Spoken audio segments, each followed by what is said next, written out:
So thank you very much. The clicker should be around here. Okay. What's that? Anybody know where that's from? There you go. Pokemon Go. Yes, it is. So, let's get started. For me, it all started when I was around maybe 9 years old. I was switching from my Nintendo to the Nintendo magazine. So I could just wonder, what could the jobs of these people be like? I had an estimation that was a very serious young boy. I said, well, maybe 80% of the time is spent, playing games, hard on playing, and 20% of the time is, writing the articles about the games they played. You can argue with me, it could be 90-10, 70-30, 50-50. But that's not the type of job that we're normally used to thinking about, right? At least not when I was a kid. That's not the kind of fun thing that you do in a job. Jobs are, serious stuff. But anyways, of course at some point I had to grow up after that 9 years old, and this was probably my last console for quite a few years. I grew up, into the serious world, and I'm going to do a very fast forward into some of the things that happened and why they were relevant to my journey.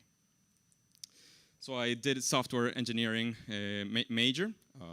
I realized that coding was not for me. I didn't want to, and I didn't. But it was a very useful background for many things. Then I realized that education was a superpower, that it could change the world, people's lives, and many things, right? Then I made an MBA at an incredibly resilient business school in Latin America, in Venezuela. These guys, even being there, they can still get international recognition, which sounds ridiculous given the things that happen in my country. So yes, I am from Venezuela. I'm very proud to say that. There's many things going on there. I'm not going to get political, so let's move on to the next slide. I'm also Polish, and that's why I came to Europe, right? Given that I'm also Polish, I had the right to be in Europe for, working. So my next time was in Spain. When I arrived to Spain, I started working at IE Business School, as Vasilis was saying. I'm not exactly a professor. I give one or other session. I mainly work there as in a department called IE Business School Publishing, where we create interactive, engaging learning materials. Sound, familiar? So that was my next mission. I was there, and I was very, very happy because it was finally one of my dreams come true. I was working in education, and many of my abilities were coming to be very useful and relevant for this new role. I had a tech background, so I worked with developers, so that was very relevant. I got to understand them, they got to understand me, which is, you might be surprised how challenging that is.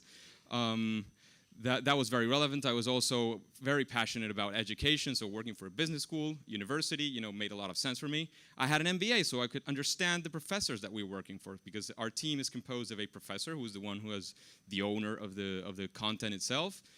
There was the project managers, which we were doing basically the learning experience design, and we were like at the center of also the team of developers. We had designers, audiovisual professionals, all these people working together to create learning materials.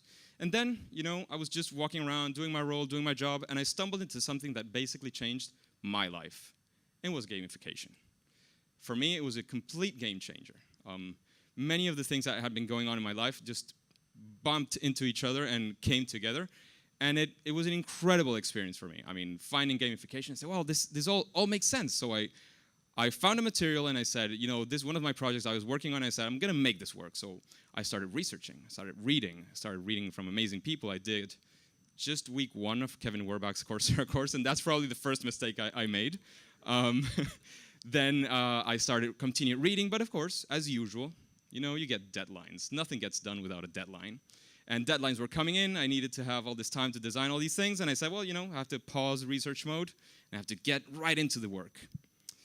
Of course, I had heard that this gamification thing has a lot to do with points, badges, and challenges, not leaderboards. Those were the things I found initially. And I decided, this material here, all this content, why not? I'm not a racist, so badges here, badges there, badges over there, challenges and badges, 2 badges over there, badges all over the place. It was a wild mess, I have to say that.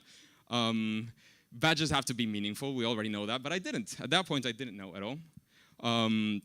So the first challenge came in. The developer said, all this stuff you're creating here looks pretty good, but we don't have sufficient time within our budget to do all of these things you're proposing. So you have to cut it back, get back to work, back into design mode, do all these things, all these changes, and finally, I get to the developers and they say, okay, that's enough. We'll have time to do this.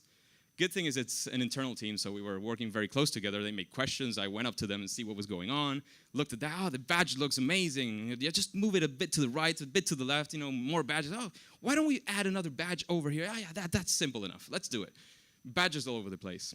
And then, of course, came the time of reckoning. I had to present the project, which was completely ready. Getting it right the first time by Ann Coppins. So we thought we had it right. Well, I thought I had it right for the first time. The developers just did what I asked them to do. And I presented it to management. So senior members of the team come in, say, we have some feedback. When they say that kind of thing, it's not the kind of feedback we use in gamification. It's you probably did something wrong. So it was a very big blow for me. I have to say I was devastated at that point because, of course, I spent all that time doing badges and those challenges and badges and badges and badges and badges. So I said, this gamification thing is probably kicking me back, and that's why my design is not as good as it should be. So I had, I'd say I had a pretty rough night. I didn't sleep very well. But in the morning I said, you know what? I'm going to make this work.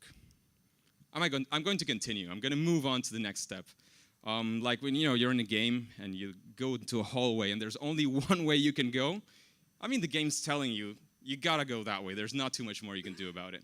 So I did. I moved on, I continued there, and I started back into research mode. I said, look, even if it's my personal time, my wife here is not gonna be very happy about that, but I'm gonna take some time, I'm gonna do some proper research, I'm gonna study some more, I'm gonna look at amazing people that I see in conferences, I'm gonna read some more, I'm gonna do some more initially free courses, everything I could find, and I really, really, really went into it.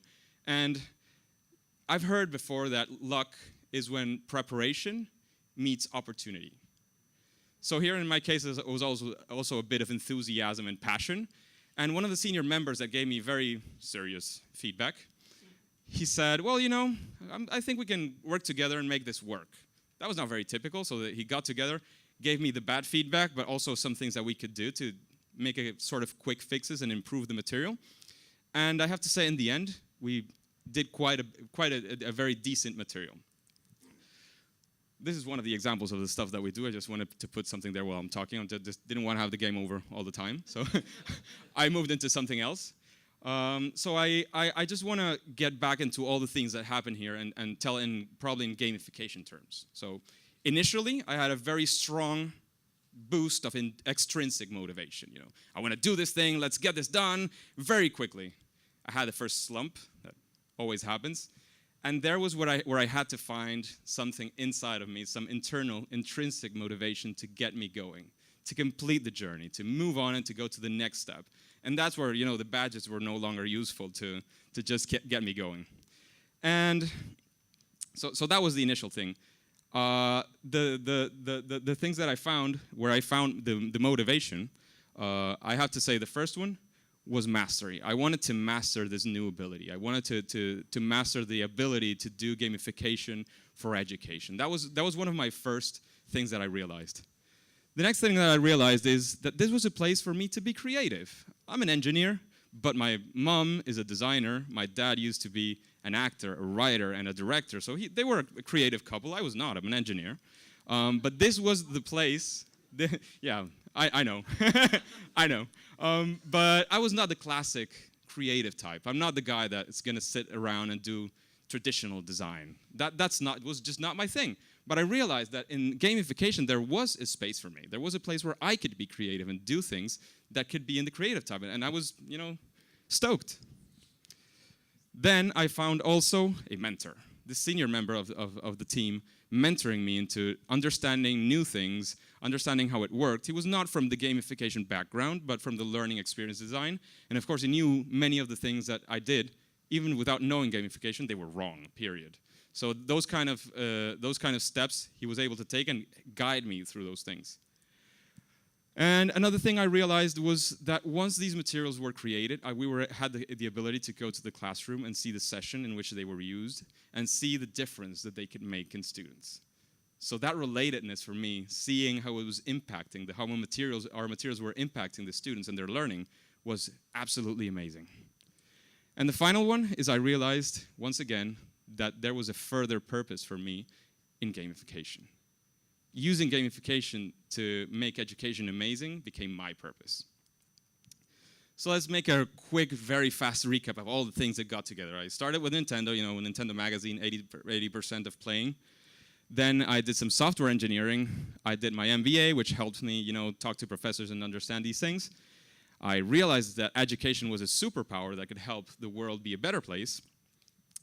And there's something else that I'm going to talk about because I'm going to go back. After a few years doing this gamification in our materials, I said, you know what?